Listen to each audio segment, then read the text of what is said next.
अयोध्या में श्री राम मंदिर निर्माण के भूमि पूजन के आयोजन पर मैं सभी भारतवासियों को बहुत बधाई देता हूं। खास तौर पर मैं धन्यवादी हूं अपने प्रधानमंत्री श्री नरेंद्र मोदी जी का, क्योंकि उन्होंने भूमि पूजन के लिए 5 अगस्त का दिन चुना। 5 अगस्त का दिन जो है ये हमारा नामधारी समाज के लिए बहुत महत्वपूर्ण दिन है, क्यों आज के दिन ही हमारे वर्तमान सतगुरु ठाकुर दिलीप सिंह जी का जन्म दिवस है। तो ठाकुर दिलीप सिंह जी के जन्म दिवस की भी मैं सभी भारतवासियों को बधाई देता हूं। दूसरी बात मैं अपनी ओर से ये कहना चाहता हूं कि राम मंदिर केवल हिंदुओं का नहीं है, भगवान राम केवल हिंदुओं के नहीं है, हम सब भारतीयों के हैं।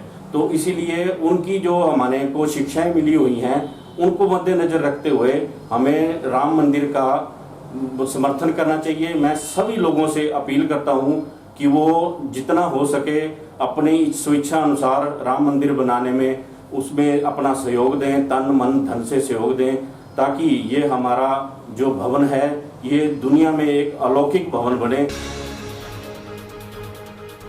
बिलासपुर के साथ सटे कोठीपुरा क्षेत्र में निर्माणाधीन एम्स अस्पताल में कार्यरत कर्मचारी के कोरोना पॉजिटिव आने के बाद ब्रह्मपुखर क्षेत्र में दहशत का माहौल है। आईजीएमसी शिमला से आई कोविड-19 सैंपल की रिपोर्ट में एम्स के 14 लोग कोरोना पॉजिटिव पाए गए थे। इन 14 लोगों में से 13 लोग बाहरी राज्य के मजदूर हैं, जो सभी एम्स साइट पर क्वारंटाइन थे। लेकिन एक व्यक्ति जो एम्स अस्पताल में सुरक्षा कर्मी के रूप में तैनात था, वह बिलासपुर जिला से संबंधित है और रोजाना एम्स से अपनी ड्यूटी करके अपने घर आता था और घर से रोजाना एम्स में ड्यूटी करने के लिए जाता था। मंगलवार शाम को जब इस व्यक्ति की रिपोर्ट कोरोना पॉजिटिव पाई गई, उस समय भी यह व्यक्ति अपने घर पर था। बुधवार शाम तक 36 घंटे का समय बीत जाने के बाद भी प्रशासन और स्वास्थ्य विभाग की तरफ से इस क्षेत्र में कोई भी टीम नहीं पहुंची थी। मैं यहाँ का लोकल निवासी हूँ। हमारे यहाँ पे ब्रह्मपुखर में जो 2 दिन पहले जो है एक लड़का जो है कोरोना पॉजिटिव पाया गया है, ठीक है। अब तक जो है उसके ऊपर प्रशासन ने कोई कार्रवाई नहीं की है।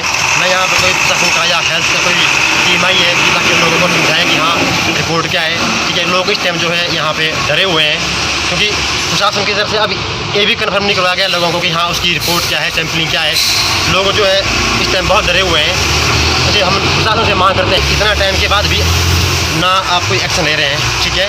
हम चाहते हैं कि प्रशासन यहाँ पे आए और कम से कम लोगों को एक बार तो कन्फर्म करे कि हाँ हमारे लिए अगले क्या निर्देश हैं। जल शक्ति विभाग सुंदरनगर एक्सीन अनिल वर्मा ने पत्रकार वार्ता कर स्कीम को लेकर फैलाई जा रही भ्रांतियों का निराकरण किया है।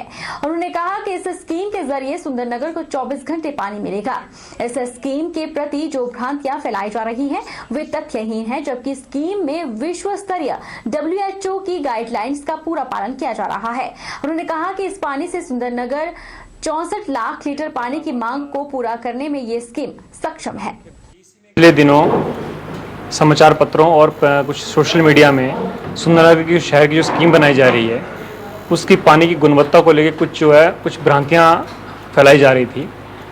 उसके बारे में स्पष्ट करने के लिए कि इसकी जो पानी की गुणवत्ता है वो WHO स्टैंडर्ड्स पे इसको ट्रीट करके लोगों को पिलाया जाएगा। और ये नहर से पानी लिया जा रहा है, ये जो है एक ब्यास जो हमारी ब्यास और सरदू जो हमारी पवित्र नदियाँ उसमें से ब्यास जो है उससे पानी उसी से नहर आती है। ये तो इसकी जो गुणवत्ता है उस पर सवाल उठाना सही नहीं है।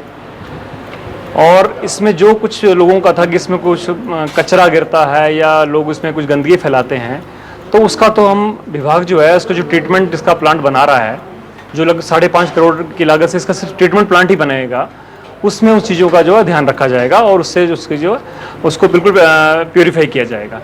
जोगिंदरनगर विधायक प्रकाश राणा ने लोक निर्माण विभाग के विश्राम गृह बनादर में बूथ प्रभारियों कार्यकर्ताओं के साथ बैठक की और जन समस्याओं को भी सुना। लड़भड़ोल में आवारा पशुओं की गौशाला नहीं होने की समस्या पर विधायक ने कहा कि गौशाला के लिए फंड है लेकिन जमीन नहीं है, फिर भी वे जल्दी ही समस्या का समाधान निकालेंगे। इसके अलावा कॉलेज की बिल्डिंग की समस्या भी जल्द ही दूर की जाएगी। उन्होंने अन्य समस्याओं को भी दूर करने का आश्वासन दिया। करीब 18 पंचायतें 17-18 पंचायतें जो है उनकी आज मीटिंग रखी थी हमने काफ़ी दिनों के बाद। वैसे एक दिन जो है हमने 6 तारीख का तय किया है और मैं चाहूँगा कि हर महीने एवरी मंथ जो है 6 को जो है 6 को जो है इस मीटिंग को किया करेंगे। लेकिन ये सोच रहे हैं कि अगली मीटिंग हमारी पता ही बनांदर में होगी, इसको चेंज करेंगे। थोड़ा यहाँ काफ़ी गर्मी है, लेकिन मैं ये चाह रहा हूँ तो कि बहुत जल्दी, क्योंकि हमने सामुदायिक भवन के लिए पैसा 15 लाख जो है डाला है अपना बनांदर के लिए।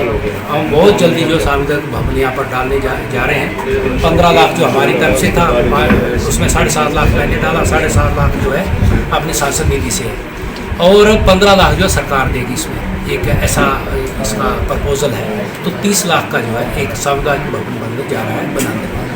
बिलासपुर सदर थाना क्षेत्र के तहत भूड़ गांव में कुछ लोगों ने गुग्गा जाहर पीर की कार करने आए युवक की बुरी तरह से पिटाई कर दी, जिससे युवक चलने फिरने में लाचार हो गया है। पुलिस ने घायल युवक की मां की शिकायत के आधार पर मामला दर्ज कर छानबीन शुरू कर दी है। पुलिस ने दर्ज शिकायत में घायल युवक सुभाष की मां राम प्यारी ने बताया कि उसने एक घर में पीने के लिए पानी मांगा था। उस घर की एक महिला ने उनके बेटे पर छेड़छाड़ करने का आरोप लगाया और वहां कुछ लोगों को एकत्र कर लिया और उसकी डंडों से बुरी तरह से मारपीट की गई।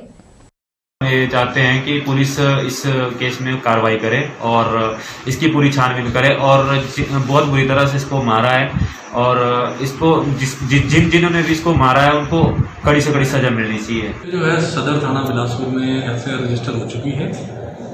जो जिसको चोट लगी है व्यक्ति को उसका मेडिकल कराया गया है। जो आगामी कार्रवाई होगी वो मेडिकल के आधार पर जो भी इसमें एक्सपर्ट डॉक्टर लिख के देंगे उसके अनुसार की जाएगी। मामला दर्ज है और उसमें इन्वेस्टिगेशन की जा रही है। जुलाहा सिरमौर के गिरिपार क्षेत्र में इस वर्ष लहसुन का बम्पर उत्पादन हुआ है और दाम भी ज्यादा मिल रहे हैं, जिससे किसानों के चेहरे खिल उठे हैं। कोरोना संक्रमण के चलते बाहरी राज्यों के मंडियों में लहसुन पहुंचाना किसानों के लिए मुश्किल बन रहा था। प्रदेश सरकार द्वारा छूट देने के बाद अब साउथ के मंडियों में इन दिनों गिरिपार क्षेत्र के लहसुन का बोलबाला हो रहा है।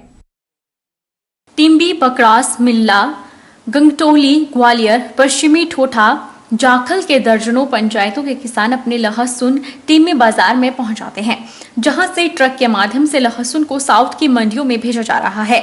इस बार टिम्बी भी बाजार में व्यापारियों द्वारा किसानों को 15,000 क्विंटल लहसुन के दाम दिए जा रहे हैं। किसानों ने कहा कि पिछले वर्ष लहसुन का दाम 100 से 120 किलो बिक रहा था, लेकिन इस बार किसानों को दाम भी ज्यादा मिल रहे हैं, तो इस वर्ष पैदावार भी ज्यादा हुई है।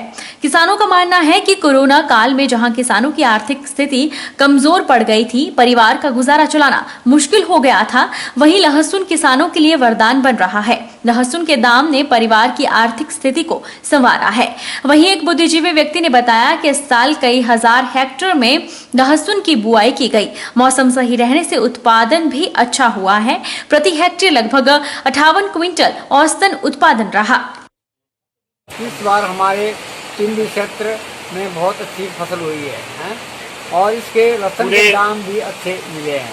पूरे एरिया से हैं, पूरे एरिया का लहसुन, हरिपुर धार, आपका सिलाई और आपका इधर से छोटा पाप, उनका सारा लहसुन टिम्बी में आता है। क्षेत्र को अच्छे पैसे मिल रहे हैं लहसुन के। लहसुन की इस टाइम आसमान छू रहा है। लहसुन की कीमत इस टाइम 150 रुपये किलो पे चले गई है, और जो ये सिंगल कली है इस टाइम 250 रुपये किलो तो हम उरे को खरीद रहे हैं। ये मंडी में जाके 500 रुपये किलो प्रति किलो जाएगा। अब लगा लो आप 500 रुपये प्रति किलो के हिसाब से क्या कितनी कीमत होगी इसकी। वक्त तो चला है छोटे से ब्रेक का। ब्रेक इस पर फौरन लौटेंगे, आप बने रहिए हमारे साथ।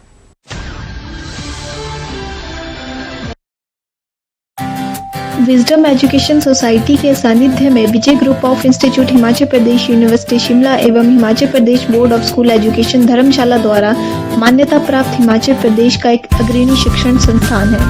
इंस्टीट्यूट में BBA, BCA, BCom, PGDCA, BEd तथा DLEd के कोर्सेज उपलब्ध हैं।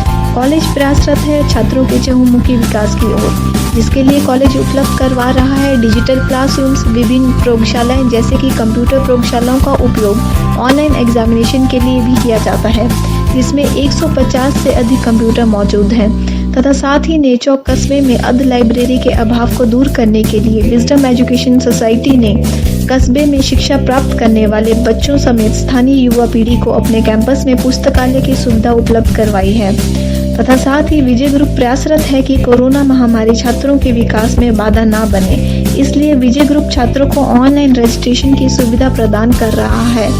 जिसके माध्यम से छात्र घर बैठे ही अपनी एडमिशन की प्रक्रिया को पूरा कर सकते हैं। इसलिए vijayinstitute.com वेबसाइट को विजिट करें तथा ऑनलाइन रजिस्ट्रेशन पर क्लिक करके फॉर्म को फिल करें। अधिक जानकारी के लिए हमें संपर्क करें।